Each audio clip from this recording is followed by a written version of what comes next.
Live from Liverpool, The Dark Paranormal, Season 20.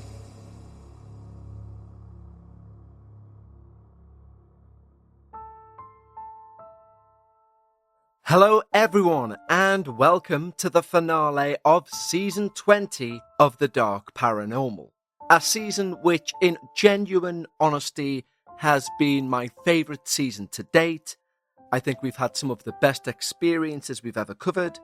The interaction with you guys has been phenomenal. You literally make the show. As I've said many times before, this is your show. So, therefore, you guys have made this show better. You guys have made this season, in my mind, the best season yet. I've found a renewed love of both the paranormal and podcasting, which I didn't even know was waning until this season, when I enjoyed this season so much. So long may that continue on into season 21 and all other seasons which follow. And let's keep building this, what feels like a close-knit community, although it's in the hundreds of thousands, of people of like-minded paranormal enthusiasm. This show, The Dark Paranormal, kind of stands out as an outlier in terms of successful podcasts.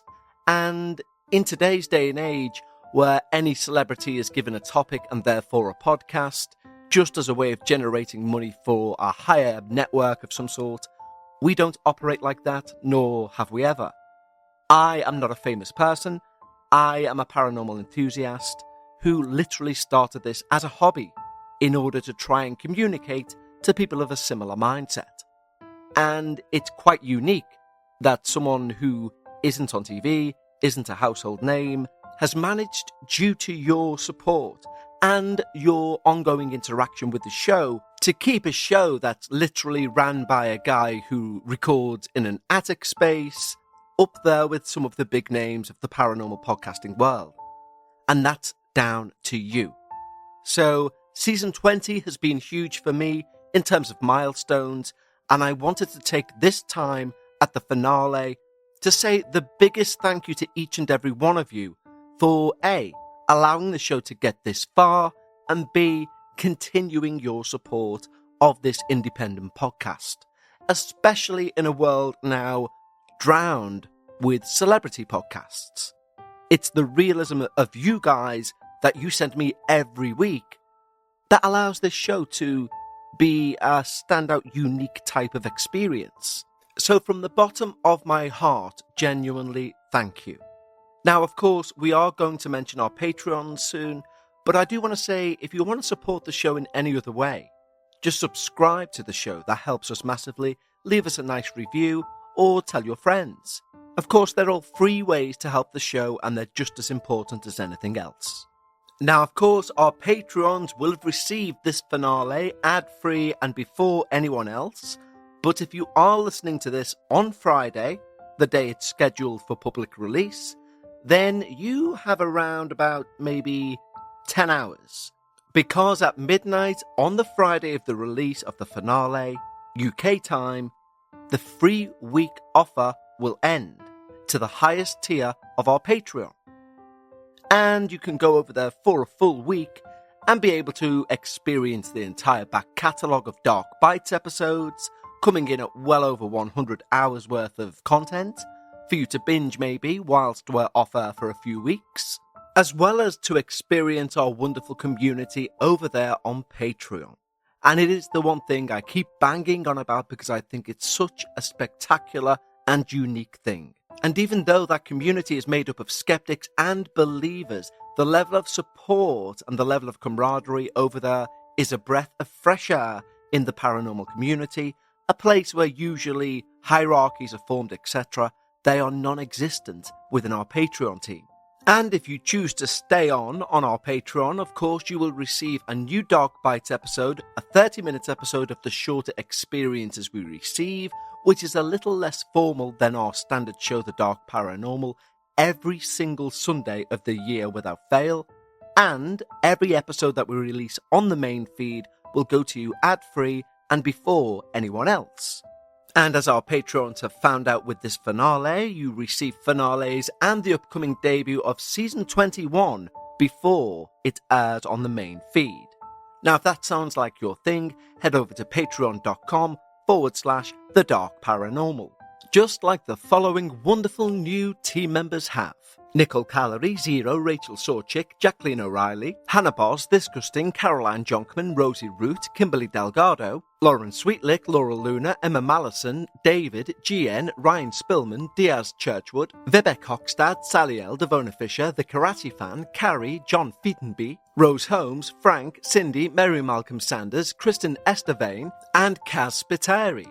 Thank you so much, guys. Genuinely, you keep the show going. You are the blood that allows the show to live. So if any of you guys wish to join our wonderful team at Patreon and it sounds like your thing, where you'll get, of course, ad-free early access and a Dark Bites episode each week, as well as access to that back catalogue, head over to patreon.com/The Dark Paranormal. But before we hit today's episode, which is coming within a few seconds, a quick reminder that we still need your stories and always will. We used to have open and close times for submissions. That does no longer stand. Just head over to thedarkparanormal.com, click on Submit My Experience, and regardless of its length, we will find it an audience, because that, at its core, is what this show is about. Sharing real paranormal experiences so we can all gain more knowledge about a subject and topic we all love. But right now, for the final time in Season 20, and for the last time until Friday the 8th of August, lower the lights, make yourself comfortable, and of course, leave your disbelief at the door, as we find out just why, if she knocks, do not answer. Hello, Kevin. As you will tell from reading my email, due to the content, names and places have been changed for obvious reasons. However, I will state for this story my name will be John, and the location is in Northern Europe. However, not at the places specified. There are various legal reasons why I can't divulge even locations, as you will see. My experience took place a few years ago. It was after a very horrific divorce, and I do mean horrific. It was also at a time in the country that I live and work where there was a strong feel amongst employees around my particular sector that it would be good to send people under duress or stress to what we would refer to as wellness clinics, if they met up to the criteria. In my experience to you, I'll state I'm a procurement manager. That is not my role. In my real role, stress is a very real thing, and coupled with a heavy divorce, well, let's just say I was more than enough of a candidate for one of these wellness retreats. Thankfully, this practice has now ended after a touch of scandal happened about 12 months after my stay. I'm trying to be as informative but as vague as I can for very obvious reasons. But I will say that the retreat I attended was already a building with a quite dark history. It was once, apparently, some very wealthy person's home. It was later a hospital for Nazi soldiers, and then became a psychiatric hospital, before eventually being refurbished for this wellness initiative.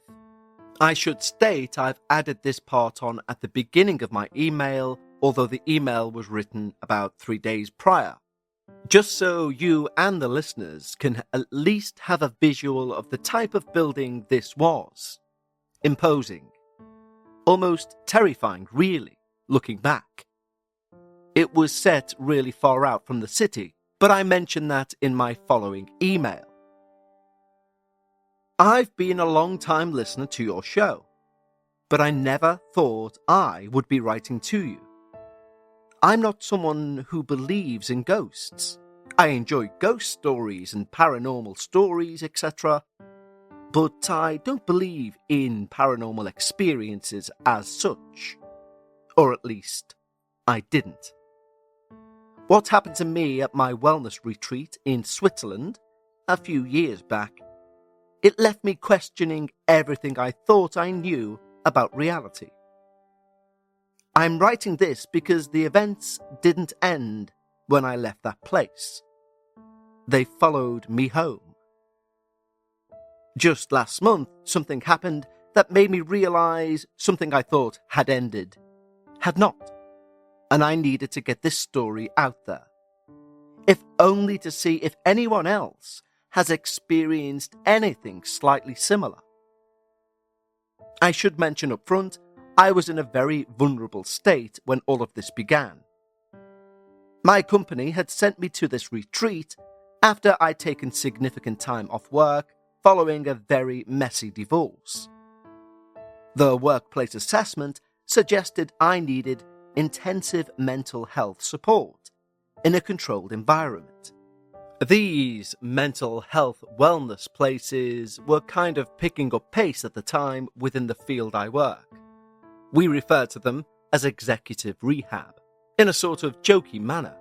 And after joking about these places, here I was, a 42-year-old procurement manager from Zurich, going to executive rehab.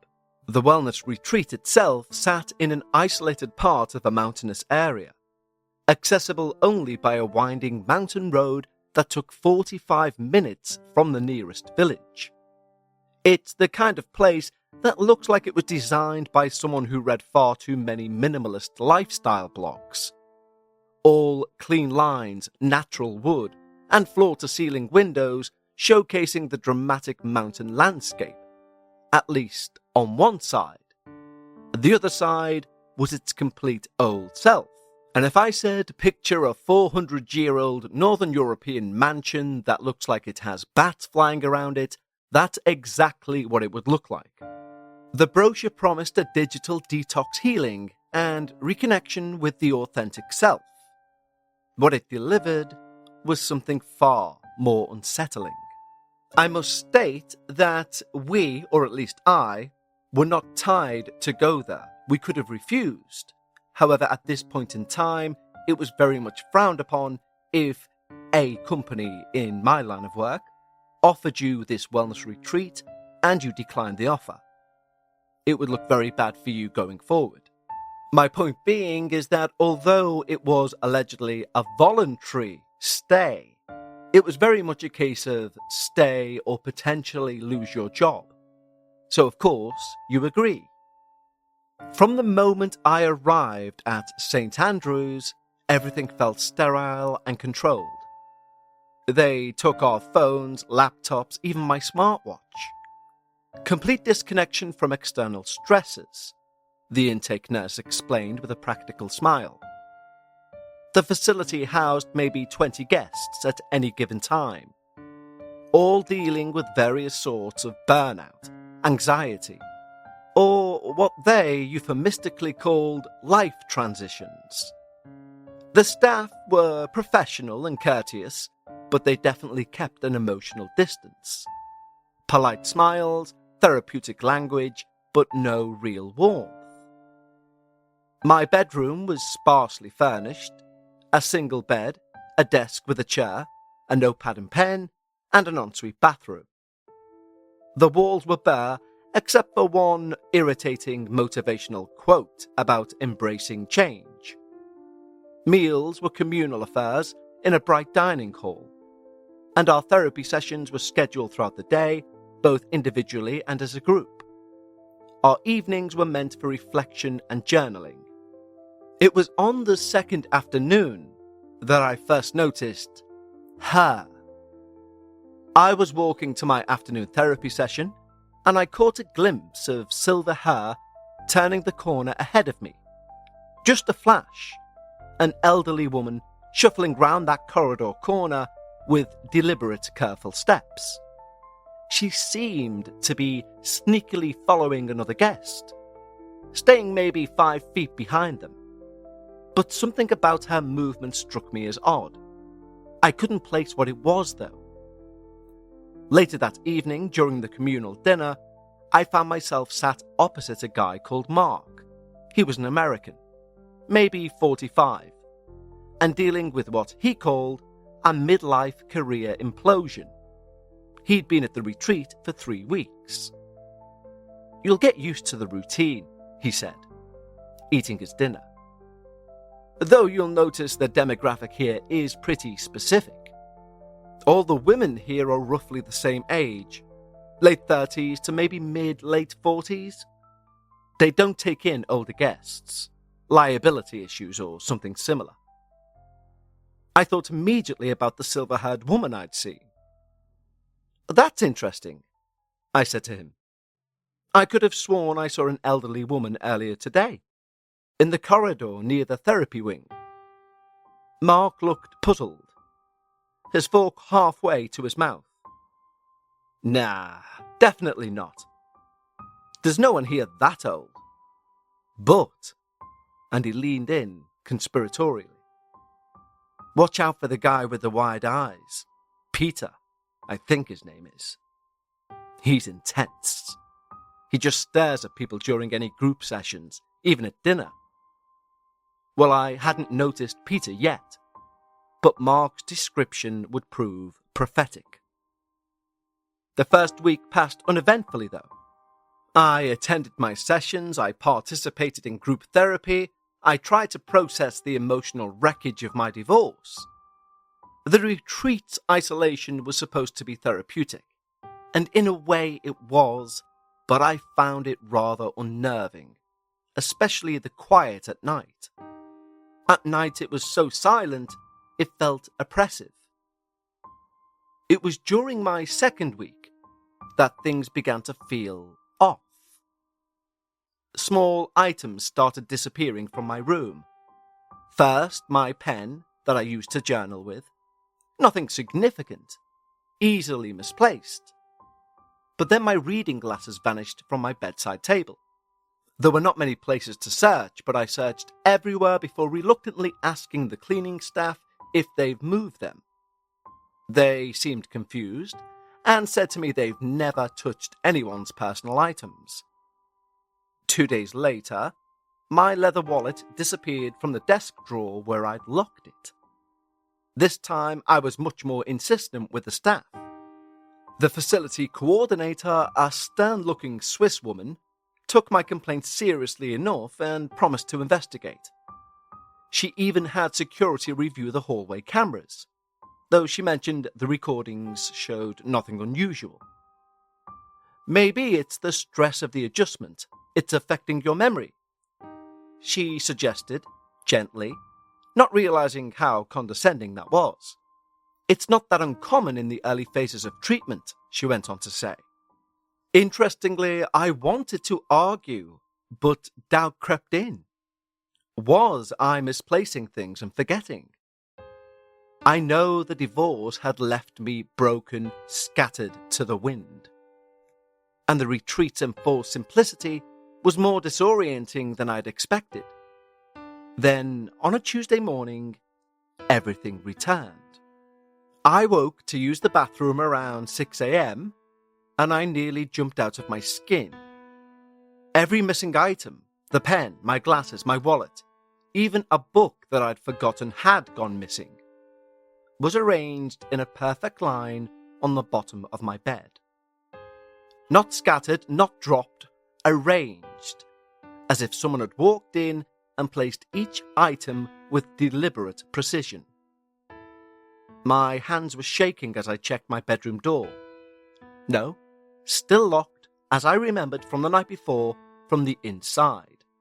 The chain also still engaged. The window was 3 stories up, with no balcony nor fire escape. There was no rational explanation of how someone could have entered my room, left these things, and escaped again. That morning at breakfast, I was too rattled to eat.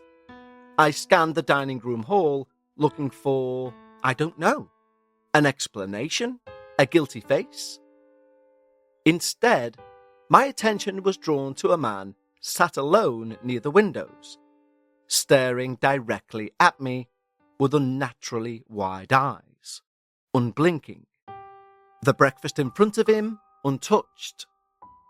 When our eyes met, he didn't look away, or blink, or even acknowledge me. He just kept staring. This, I thought, had to be Peter. He was maybe 50, thin, prematurely greying hair and those disturbing, perpetually wide eyes. He never seemed to blink. Even during group therapy sessions, I noticed he rarely spoke, but would just go round one by one, staring at everyone intently, moving from speaker to speaker like he was taking in or databasing every word. After 3 days of his constant staring, I'd had enough.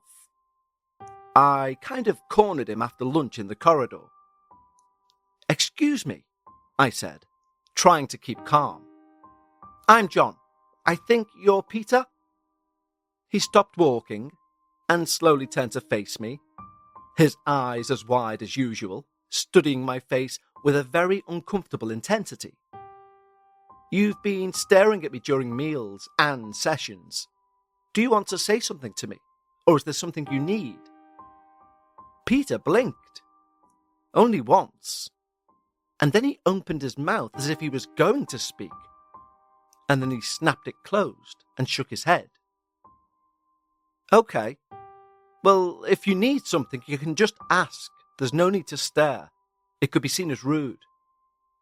He nodded once and continued down the corridor, his gait oddly shuffling.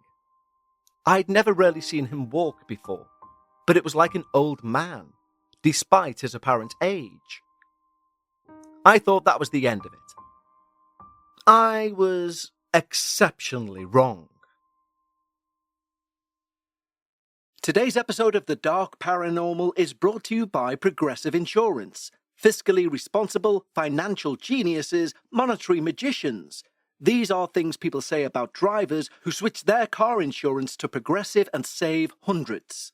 Because Progressive offers discounts for paying in full, owning a home, and more. Plus, you can count on their great customer service to help you when you need it. So your dollar goes a long way. Visit Progressive.com to see if you could save on car insurance.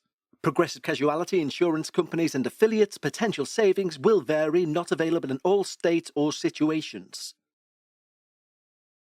2 nights later, around maybe 2 a.m., I woke up with the unmistakable feeling of being watched. I rubbed my eyes and looked around my room, and I couldn't see anyone. But the room seemed darker than usual, and then I noticed it was for a particular reason. There was a face in my small rectangular window of my door. It was Peter. And here's the thing. Peter was a frail, old, peculiar man, in my eyes at least. And if we're talking about physicality, I was very confident it would be a one-way street, in my favour. But on that night, Peter didn't seem to be alone. It was as if he was with a gang of people outside my door. I felt really afraid to the point I held my breath, until my voice cracked. "Peter?" He turned to look directly at me. Those wide eyes found me in the darkness of my room, and for a long moment we just stared at each other.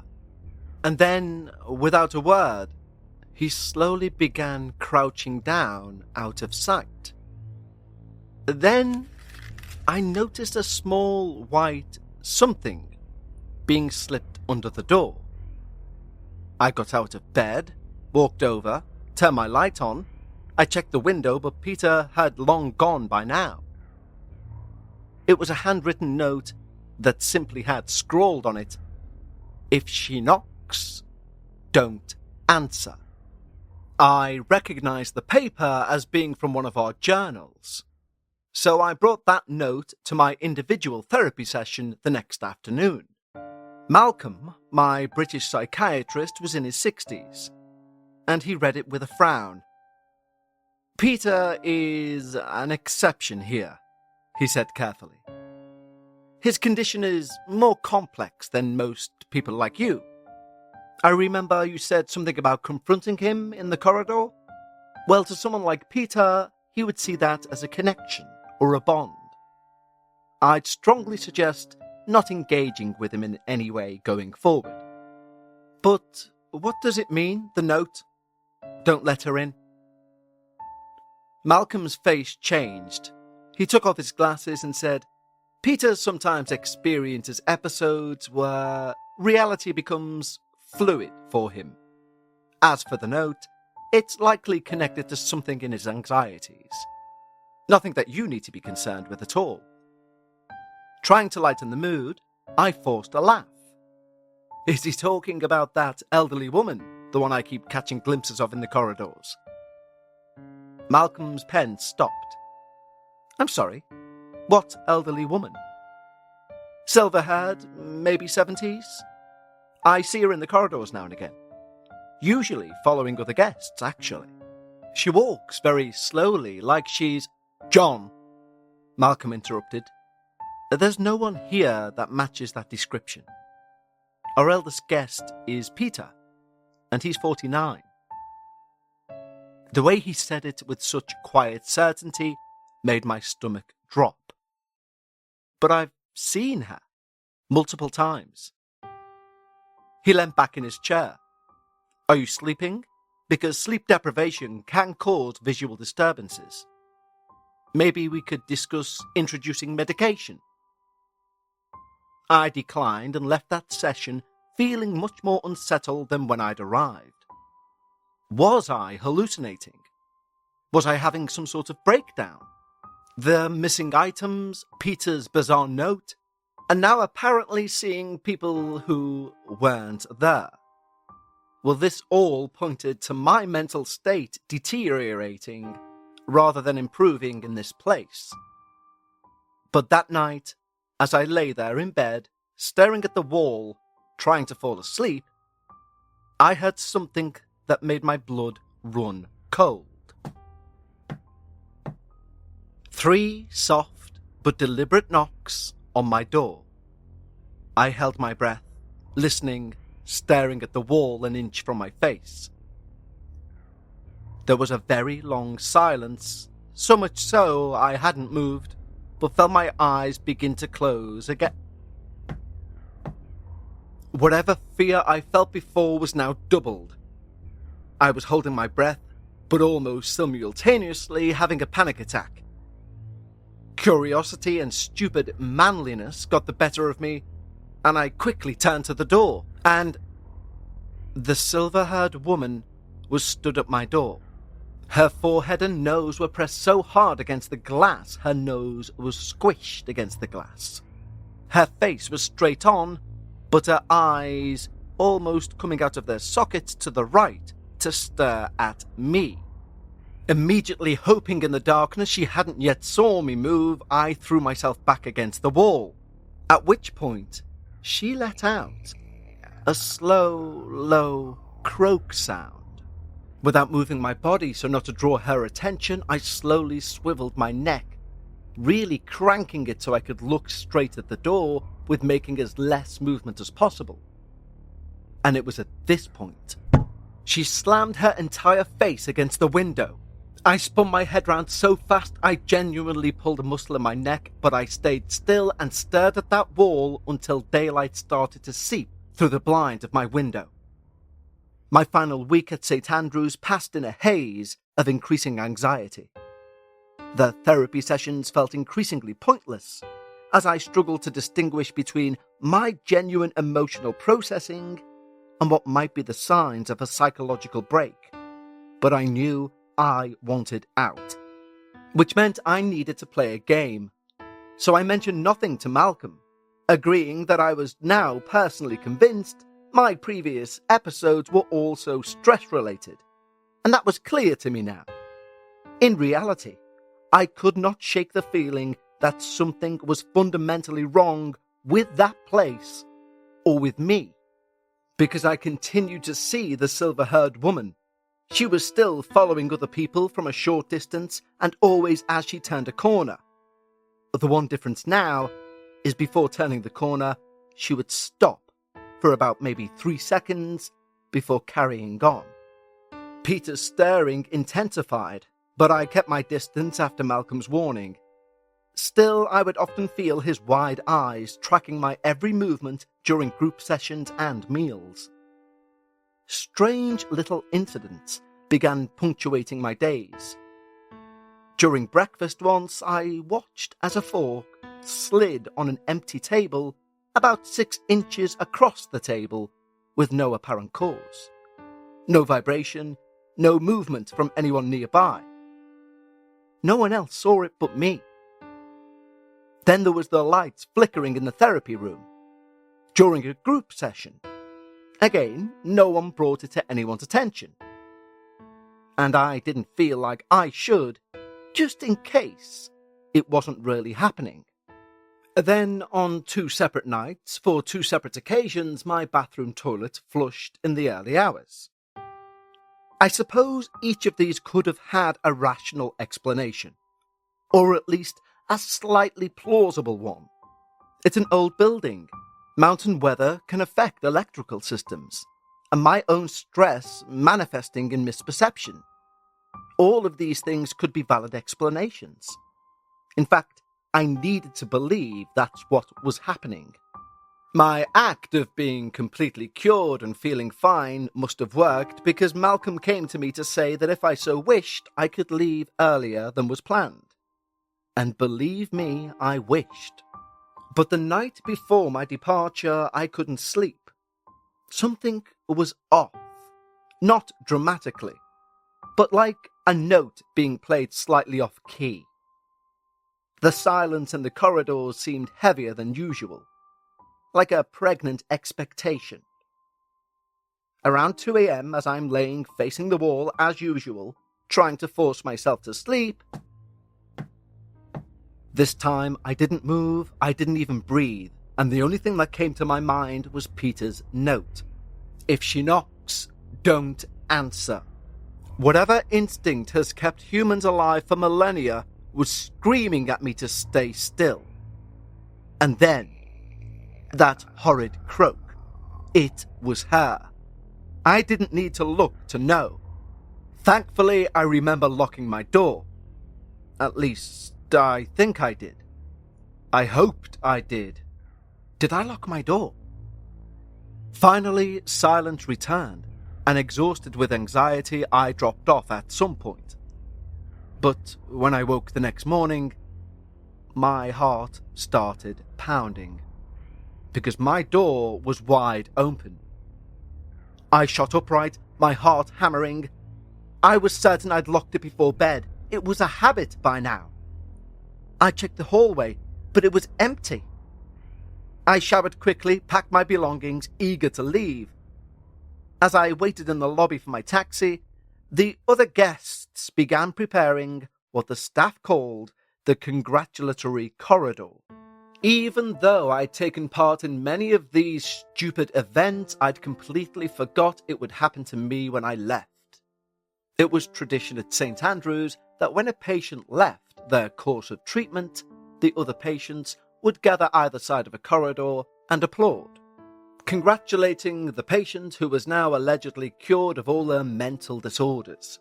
It was meant to be uplifting for the patient leaving, and it genuinely seemed to be so for those who had left previous to me.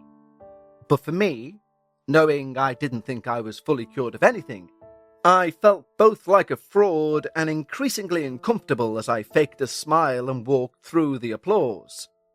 Near the end of the corridor, I spotted Peter. He wasn't clapping. He was crying. Something compelled me to stop in front of him. "It's okay, Peter," I said, trying to comfort him. "This is a good thing. I'm getting better." Peter looked up at me with those wide, wet eyes and whispered something as I walked away I almost missed. I'm sorry. I turned back and laughed. No, this is good, Peter. This is a good thing." The staff then gently guided me towards the exit where my taxi waited. By the time I reached my apartment after over an hour and a half drive, I'd already started to rationalize the entire experience. Stress, isolation, unfamiliar surroundings. All perfectly logical explanations for what I'd experienced. Even the hallucinations of this woman and her croaking and banging and knocking. They were just probably led-on illusions created by Peter's note, and my weakened mental state.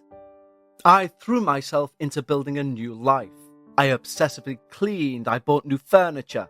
I prepared to return to work the following week. And for about a week I felt genuinely better. The retreat, despite its horrors, had worked. At least I told myself. I was healing. Then, on about my 8th night home, the hallway light turned on by itself. I was watching TV when I noticed the glow spill into the living room. I got up to turn it off. I assumed I'd left it on by accident, although I distinctly remembered turning the lights off. The next night, I hear footsteps in the hallway outside my apartment. Soft, deliberate steps. Ones that pause directly outside my door for about 30 seconds before carrying on. As they carried on, I ran to the peephole, but the hallway was empty. But everything thus far was still completely rational to me. And then came the incident that shattered my carefully constructed rational experiences and explanations. I was watching a late-night movie, some mindless action film, when movement in my peripheral vision made me turn, and something grey looped through the air in a parabolic arc that suggested it had been thrown from waist height from the doorway, landing in the middle of the room. And it was a pillow from my bed. Now, despite the fact my bedroom was 2 rooms away from where I was, this pillow didn't just flop into the living room. It was thrown. It was thrown in a looping trajectory, meaning it was thrown from low to high to my floor, meaning something physical had thrown that pillow. Feeling much more confident in my own apartment, I ran through each room, but I was the only one in the apartment.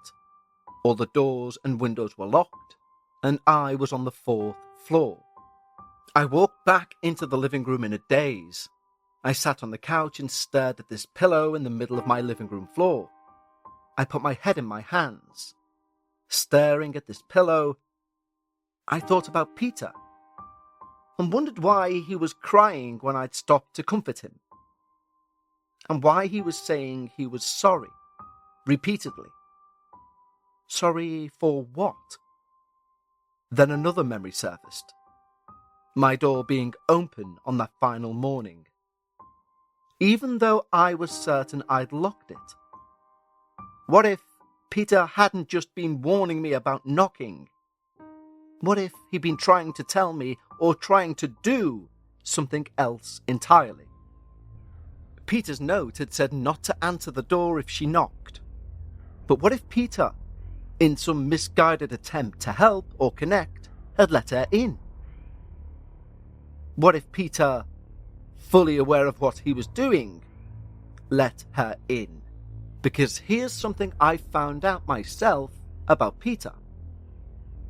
Only a month after I was released, Peter, who'd been there for a long, long time, was given a full, clean bill of health and released. Interestingly, I've never saw or heard from the silver-haired woman again.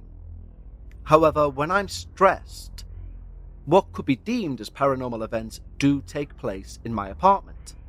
Things moving, things opening, such as the fridge, cupboards. I'm very stressed right now at work. Thankfully, the wellness program has gone away, but things are starting to get a bit strange. For example, what prompted me to write this email to you is twofold. Firstly, last night as I was watching TV, I was convinced I heard the croak of the silver-haired lady outside my front door. Of course, I needed total silence in order to clarify that, but when I turned my TV off, it stopped. But I'm not convinced it was not that sound. My second reason for writing in, and I'm writing this as I work, is if anyone else out there has experienced this type of thing, and I mean getting stressed, and then these things start to happen, and they've found some sort of solution to it, then I'd be all ears. Because although I joked about St. Andrews, in truth, I no longer have a place of mental refuge, other than going to see my doctor, etc., and that will lead me into actual psychiatric hospitals, which is something I really don't want. So if anyone has any suggestions, if you read this out, that is, could you please forward them on to me? Kind regards, John. Well, John, thank you ever so much for genuinely one of the most disturbing stories I think I've read in a good while. Now, I'm at an unfortunate advantage to the listener in terms of I know the location John's referencing. However, John's fully explained to me why that can't be divulged, and that's not only his prerogative, but I completely agree with him the reasons why. But as John did ask if anyone has experienced this phenomena, and we know this phenomena occurs frequently in the paranormal, stress is often a key build-up or aggravator, if you will, of paranormal phenomena. It's documented in many famous worldwide cases, but usually with teenage people or people going through puberty, etc., not normally with middle-aged people of any sex or gender. So if you yourself have any experience of this, you can email us still at contact@thedarkparanormal.com. But that's only for experiences relating to John's experience or for suggestions regarding the show, such as ideas for Dark Realms episodes. Any of your experiences, as we said at the start, still need to go through our new form, which is in the show notes, or can be found by going to thedarkparanormal.com and clicking on Submit My Experience. I've really looked forward to delivering this episode because it's very rare, on the Dark Paranormal at least, that we leave an episode open-ended. And people may think this is not open-ended, but for me it is. We're left wondering, was this all just part of John's imagination? If not, what role did Peter play? And indeed, if Peter was possessed or haunted by this silver-haired woman, did he indeed just pass her on to John? So thank you, John. I really enjoyed your submission. I've really enjoyed season 20, so thank you everyone for taking part. I cannot wait to bring you season 21 on Friday, August the 8th. And until then, unless you're a Patreon, of course, take care, stay safe. Do subscribe to the show so that you don't miss our debut episode. And in the meantime, just remember, if you're ever discussing the paranormal, always keep some of your disbelief at the door. And I'll speak to you next time, Friday, the 8th of August, for the beginning of season 21 of The Dark Paranormal.